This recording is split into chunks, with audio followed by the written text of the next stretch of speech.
नमस्कार प्यारे विद्यार्थियों, आज हम कक्षा 9वीं विषय भूगोल पाठ 8वां अर्थशास्त्र परिचय इस पाठ का अध्ययन करेंगे। हम इस पाठ में अर्थशास्त्र का जन्म, स्वरूप, परिभाषा तथा व्याप्ति और अर्थशास्त्र की जो व्यवस्था उसको कहते हैं अर्थव्यवस्था के प्रकार देखेंगे। अर्थव्यवस्था का कार्य समझेंगे, अर्थव्यवस्था की प्रमुख विशेषताओं को स्पष्ट करेंगे और वैश्विक अर्थव्यवस्था का परिभाषा क्या है ये हम उदाहरणों के साथ समझेंगे। और सबसे पहले हम अर्थव्यवस्था के जो परिचय है, सिर्फ हम इस साल 9वीं में अर्थव्यवस्था अर्थशास्त्र का सिर्फ परिचय प्राप्त करेंगे, उसकी गहराई में नहीं जाएंगे। तो पहले अर्थशास्त्र का जन्म, कहने का मतलब यह है कि अर्थशास्त्र का जन्म पारिवारिक व्यवस्थापन से हुआ है, कौटुंबिक व्यवस्थापन से हुआ है। आप अपनी पाठ्यपुस्तक खुली रखिए, उसमें 64 नंबर का पेज, 64 नंबर का पेज देखिए। उसमें एक विवरण दिया हुआ है, वो विवरण देखिए। और इसके पहले मैं आपको थोड़ा अर्थशास्त्र के बारे में बताना चाहता हूँ कि प्राचीन ग्रंथ, वार्ता शब्द आर्थिक क्रियाओं के लिए जो सबसे प्रथम एक विचारक ने जो ग्रंथ लिखा था उसमें अर्थशास्त्र का जिक्र हुआ है। भारत के विचारकों ने भी अर्थशास्त्र यानी अर्थव्यवस्था, अर्थशास्त्र के विषय में अपने विचार व्यक्त किए हुए हैं। उसमें से स्वामी दयानंद सरस्वती, दादा भाई नौरोजी, गोविंद रानाडे और गोपाल कृष्ण गोखले, रमेश चंद्र दत्त, M.N. रॉय और महात्मा गांधी, जवाहरलाल नेहरू, राम मनोहर लोहिया, प्रोफेसर J.K. मेहता, अमर्त्य सेन और पंडित दीनदयाल उपाध्याय। तो अमर्त्य सेन तो अभी भी वर्तमान में है, उनको नोबेल पुरस्कार भी प्राप्त हुआ है, याद रखिएगा। अर्थशास्त्र की परिभाषा, अर्थशास्त्र के जनक एडम स्मिथ, अपने पाठ में भी आते हैं, नाम उनका जिक्र है। उनका पुस्तक है द वेल्थ ऑफ नेशन 1776। तो उन्होंने धन प्रधान परिभाषा करी थी कि अर्थशास्त्र कैसा है कि अर्थशास्त्र धन प्रधान यानी पैसा कमाना और पैसे की व्यवस्था करना। इसीलिए उन्होंने कहा अर्थशास्त्र संपत्ति का शास्त्र है, ऐसी परिभाषा उन्होंने करी।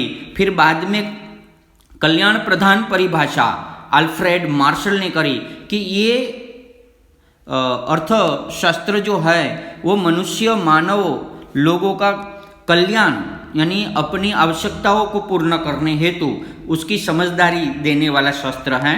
फिर प्रोफेसर रॉबिन्स, जो अपने पाठ में भी उनका व्याख्या स्पष्टीकरण देखेंगे, तो सीमितता प्रधान परिभाषा यानी अपनी जो आवश्यकता है वो सीमित है, असीमित है, और अपने पास जो साधन संपत्ति है वो सीमित है।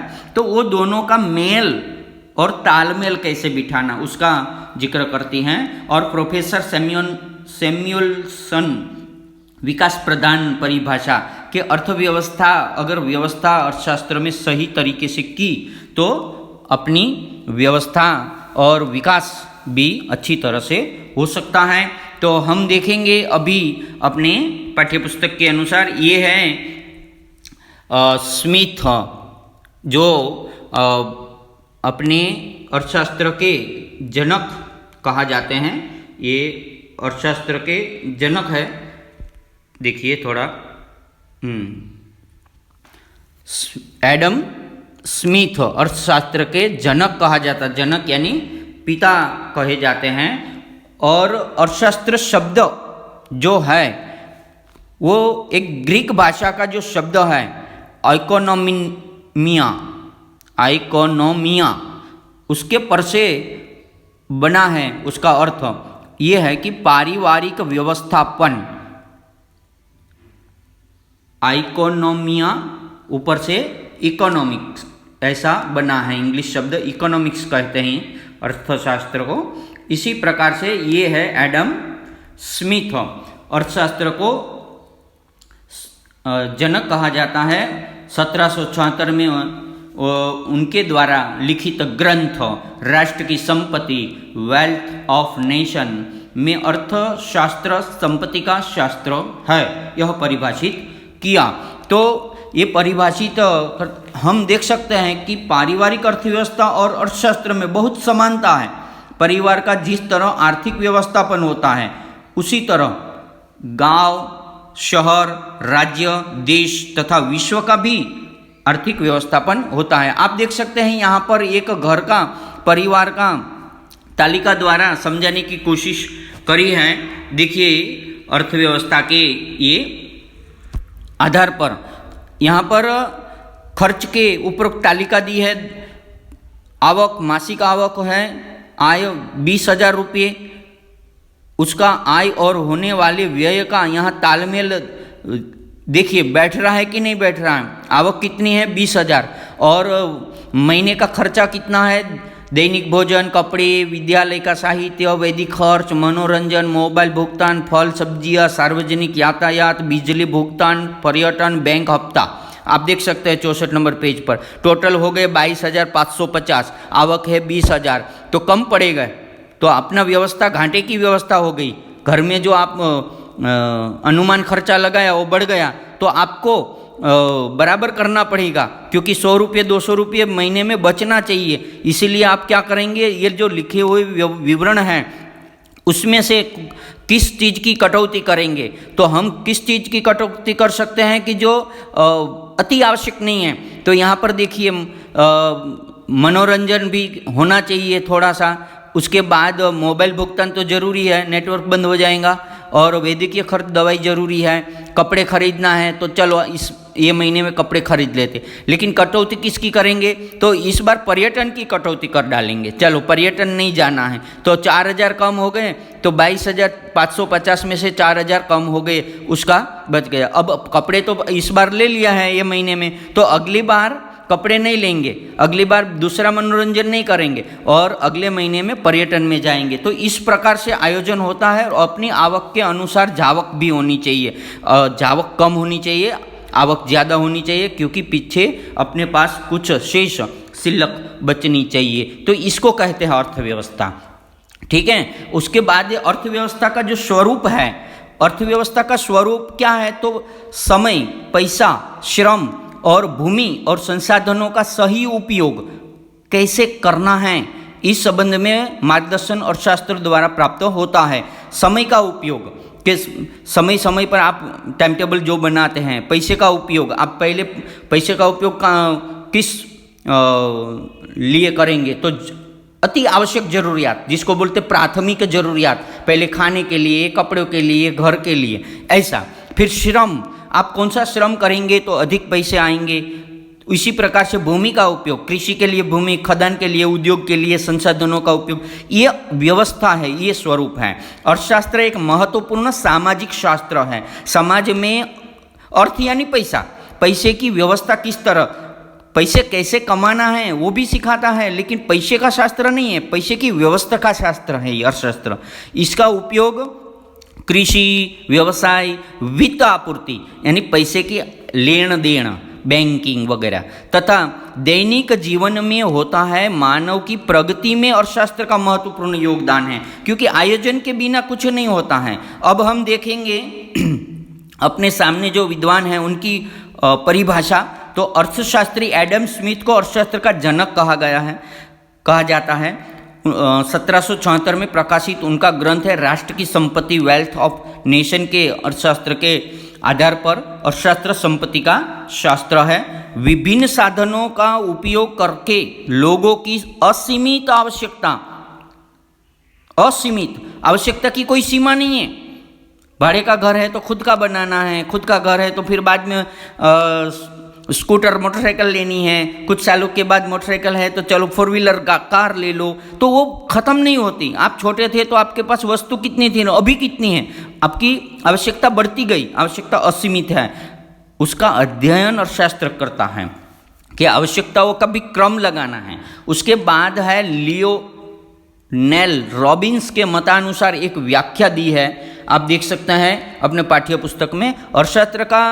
अर्थशास्त्र वह शास्त्र है जिसमें असीमित मानवीय आवश्यकताओं, पर्यायी उपयोग के सीमित एवं दुर्लभ साधनों के बीच मेल स्थापित करने वाले मानवीय प्रयत्नों का अध्ययन किया जाता है। आपको परीक्षा में पूछा जाता है कि लियोनेल रॉबिन्स की व्याख्या स्पष्ट कीजिए, तो ये बताता है कि असीमित यानी और कोई सीमा नहीं, इतनी अपनी आवश्यकता है, जरूरियात इतनी है, और अपने सामने साधन कितने हैं, तो साधन सीमित हैं। अपने को 20,000 में बहुत कुछ करना है, लेकिन तो आपको उसकी व्यवस्था करनी पड़ेगी, उसके बीच का तालमेल करना पड़ेगा, जो आपने पहले विवरण में है। तो इसका मानवीय प्रयत्नों का अध्ययन है। तो मानवीय बस जूझता रहता है कि इतने पैसे में क्या क्या करूं। आप भी देखते हैं अपने परिवार में भी वो अर्थव्यवस्था का मेल चलता रहता है। तो आप देख सकते हैं ये विशिष्ट भूप्रदेश के उत्पादन विवरण, वस्तु और सेवाओं के उपयोग से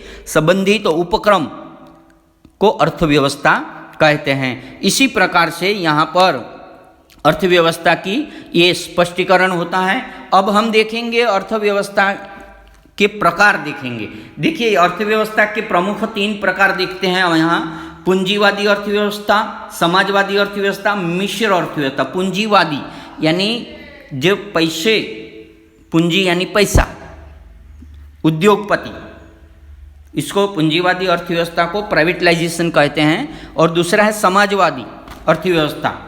तो समाज की जो अर्थव्यवस्था समाजवादी के, समाज के उत्पादन साधनों सब स्वामित्व समाज का रहता। पूंजीवादी में स्वामित्व यानी मालिकान, वो पैसे वाले साहूकार कारखानेदार रहते, और मिश्र में दोनों का मेल होता है। इसी प्रकार इसकी व्याख्या हम स्पष्ट करेंगे। तो देखिए ये प्रमुख विशेषता है। हम उसका प्रकार, पूंजीवादी अर्थव्यवस्था का प्रकार पहले देख लेते हैं। देखिए पूंजीवादी अर्थव्यवस्था क्या है। तो पूंजीवादी अर्थव्यवस्था में उत्पादन के साधनों और व्यवस्थापन पर निजी व्यक्तियों का स्वामित्व होता है। निजी यानी कोई सरकारी नहीं, अपना प्राइवेट, जैसे कि टाटा कंपनी है, अदानी है, अंबानी है, वो निजी कंपनी है, उनका मालिकाना हक व्यवस्था सब खुद करते हैं। स्वामित्व यानी मालिक खुद रहते हैं। अधिकतम लाभ प्राप्त करना उनका उद्देश्य रहता है, अधिकतम लाभ प्राप्त करना वह पूंजीवादी अर्थव्यवस्था प्रमुख उद्देश्य है। वो सेवा के लिए कंपनी नहीं डाली, उन्होंने कारखाना नहीं डाला, व्यवसाय नहीं कर रहे, खुद के लिए पैसे बनाने के लिए। और ऐसी अर्थव्यवस्था विश्व में कौन से देश के पास है पूंजीवादी अर्थव्यवस्था, तो विकसित देशों के पास ज़्यादा रहती, जैसे जर्मनी, जापान, अमेरिका, संयुक्त राज्य अमेरिका, ये देशों के पास अर्थव्यवस्था उन्होंने स्वीकारी है। ठीक है, ये पहला पूरा हो गया। फिर दूसरा प्रकार है समाजवादी अर्थव्यवस्था। तो समाजवादी अर्थव्यवस्था का उद्देश्य और व्याख्या देखेंगे। तो समाजवादी अर्थव्यवस्था जो है, समाजवादी अर्थव्यवस्था में उत्पादन के साधनों का स्वामित्व और प्रबंधन सरकार द्वारा किया जाता है। यानी कंपनियां, साधन, उसका मालक सब सरकार रहती है, उसकी व्यवस्था सब सरकार करती है। जैसे अपने भारत में रेलवे हैं, तो इसी प्रकार से, अर्थात इस पर सरकार का स्वामित्व होता है, यानी सरकार का अधिकार होता है। तो ऐसी और समाजवादी अर्थव्यवस्था का उद्देश्य क्या है, तो समाजवादी अर्थव्यवस्था का प्रमुख उद्देश्य यह है अधिकतम लाभ प्राप्त करना। किसका? समाज कल्याण के लिए अधिकतम लाभ प्राप्त करना। ये हमेशा देश के लोगों के लिए हित में कार्य होता है। इसका उद्देश्य होता है जैसे देश के नागरिकों को फायदा हो। और ये समाजवादी अर्थव्यवस्था स्वीकारने वाले विश्व के देश हैं चीन, रूस आदि देशों ने समाजवादी अर्थव्यवस्था स्वीकार की है। इसका मतलब यह है कि चीन में कोई प्राइवेट कंपनी नहीं होती, एकल दोकल होती, बाकी सब कंपनियां, उद्योग, व्यवसाय सब सरकार के हाथ में होता है और निर्णय भी सरकार लेती है। फिर मिश्र अर्थव्यवस्था, तो मिश्र अर्थव्यवस्था के बारे में हम देखेंगे तो भारत ने मिश्र अर्थव्यवस्था स्वीकारी है, न पूंजीवादी न समाजवादी, भारत ने मिश्र अर्थव्यवस्था स्वीकारी। यानी मिश्र अर्थव्यवस्था में क्या होता है, पूंजीवादी भी होता है यानी प्राइवेट कंपनियां भी होती है, सरकारी क्षेत्र भी होता है, गवर्नमेंट ऐसा बोलते हैं, ठीक है। तो हम इसके व्याख्या देखेंगे हैं। तो मिश्र अर्थव्यवस्था देखिए, यह अर्थव्यवस्था सार्वजनिक और निजी क्षेत्र के सह अस्तित्व, दोनों का अस्तित्व होता है, यानी सार्वजनिक भी होता है और निजी यानी प्राइवेट कंपनी होती, सरकारी कंपनी, दोनों का सह अस्तित्व एक साथ होता है। तो इस अर्थव्यवस्था में लाभ और सामाजिक कल्याण, इन दोनों का सह संबंध रखा जाता है। लाभ भी कमाना है और समाज का कल्याण भी करना है, ये दोनों उसमें उद्देश्य होते हैं। और ऐसी अर्थव्यवस्था स्वीकारने वाले विश्व के देश हैं Bharat, Sweden, United kingdom, UK आदि देशों ने यह अर्थव्यवस्था का स्वीकार किया है और ब्राज़ील भी है इसमें अर्थव्यवस्था स्वीकारने वाला देश। उसके बाद हम देखेंगे कि विश्व अर्थव्यवस्था का वैश्वीकरण, अब परीक्षा में कभी कभी पूछा जाता है कि वैश्वीकरण क्या है, तो हमारी आर्थिक नीतियाँ अर्थव्यवस्था को वैश्वीकरण की ओर ले जाना, हमारी आर्थिक नीतियाँ अर्थव्यवस्था को विश्व की ओर ले जाना। वैश्वीकरण अर्थात विश्व अर्थव्यवस्था की निर्मित ही है और इसी ये जो मनुष्य अपने घर, गांव और देश में सीमित न रहते हुए वो विश्व में ये अपना अर्थव्यवस्था का योगदान करे, इसी उद्देश्य से अर्थ, यानी मैंने आपको जो अर्थ संसार का मानचित्र है तो पूरी विश्व की भी अर्थव्यवस्था होती है, जैसे घर की, गांव की, नगर, शहर, राज्य और देश की होती है।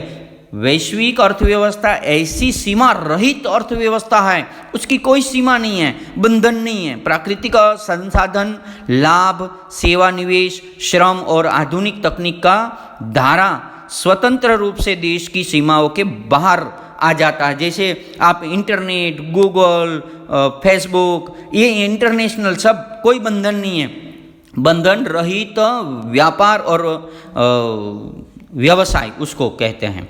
तो वैश्वीकरण का अर्थात देश की अर्थव्यवस्था को विश्व अर्थव्यवस्था के साथ एक समान करना, इसके नीचे अंडरलाइन करना, और इसमें मुक्त व्यापार होता है तथा निवेश से संबंधित सभी बंधन निकाल दिए जाते हैं। 66 पेज ऊपर है, आप देख सकते हैं। और आप देख सकते हैं कि अर्थव्यवस्था के कार्य, तो अर्थव्यवस्था का जो कार्य होता है हम स्पष्ट करेंगे, अर्थव्यवस्था के कार्य स्पष्ट करेंगे।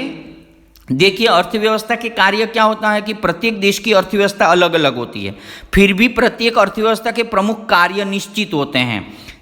अर्थव्यवस्था के कुछ प्रमुख निम्नानुसार कार्य देखिए आप, यह निर्णय लेना है कि किस वस्तु का उत्पादन करना है। अभी आप देखते हैं कि अर्थव्यवस्था विश्व में कौन सी प्रक्रिया अति उत्साह से चालू है, तो कोरोना की वैक्सीन बनाने की। तो अभी आवश्यकता जो है कि अर्थव्यवस्था का यही मतलब है, जो आवश्यकता है, अति आवश्यकता, उसका उत्पादन करना और लोगों को पहुंचाना। तो कौन सी आवश्यकता है कि कोरोना की वैक्सीन की आवश्यकता। तो अभी सब का ध्यान उसके ऊपर केंद्रित है कि वैक्सीन बनाओ, सब कंपनियां अच्छी अच्छी बनाने लग गई। दूसरी बात यह है कि उत्पादन लागत में अधिक से अधिक बचत करना, यानी कम पैसों में उत्पादन करना, वरना वो लोगों के पास बिक्री के लिए जाएंगी तो महंगी नहीं पड़नी चाहिए। तीसरी बात यह है कि राष्ट्रीय आय न्याय के अनुसार सामाजिक एवं आर्थिक वितरण करना, क्योंकि अपने देश में गरीब है, साहूकार है, सब तबके के लोग हैं, तो सबको अपनी आर्थिक परिस्थिति के अनुसार वो चीज़ मिल सके। ये तो मैंने कोरोना की लस की बात करी, दूसरी भी अनेक चीज़ होती है। एक कंपनी जूता बनाती तो 2000-5000 का भी बनाती है और 250-300 रुपये वाला भी जूता बनाती, जिसकी आर्थिक परिस्थिति वो खरीदेगा, साहूकार वो खरीदेगा। इसी प्रकार के सब प्रकार की वस्तु करनी पड़ती। भविष्य में आर्थिक आवश्यकताओं की पूर्ति करने के लिए उपाय ढूंढना, क्योंकि लोगों को आर्थिक आवश्यकता जो रहती है वो भविष्य में उसकी भी पूर्ति करना, सब पैसे ऐसे खर्चे में कर देंगे तो उनके पास भी कुछ बचना चाहिए। और भविष्य में क्या जरूरी है, जनसंख्या बढ़ती जा रही, जनसंख्या की आवश्यकता है, स्कूल कॉलेज उद्योग धंधे व्यवसाय यातायात को सब बढ़ाना पड़ता है। ये विशेषता है। उत्पादन किसके लिए करना है और इस संदर्भ में भी निर्णय लेना, उत्पादन किसके लिए करना है। समाज में दो तबके के लोग हैं, तीन तबके के, गरीब वर्ग है, मध्यम वर्ग है और अमीर वर्ग है। तो आप उत्पादन किसके, अमीरों के करेंगे तो गरीब लोग नहीं खरीद पाएंगे अथवा तो उनको लाभ नहीं मिलेगा। और कंपनी हमेशा सबके लिए कार्य करनी, ऐसा रहता है। इस प्रकार असीमित आवश्यकताओं और सीमित साधनों के बीच तालमेल स्थापित करने का कार्य अर्थव्यवस्था में होता है। तो इसी प्रकार वैश्विक अर्थव्यवस्था और अपनी देश की अर्थव्यवस्था, ये कार्य उत्पादन लागत में अधिक से अधिक बचत, ये सभी प्रकार हम देखे जा सकते हैं। तो इसी प्रकार से हम आज अर्थशास्त्र का परिचय अच्छी तरह से हमने प्राप्त कर लिया।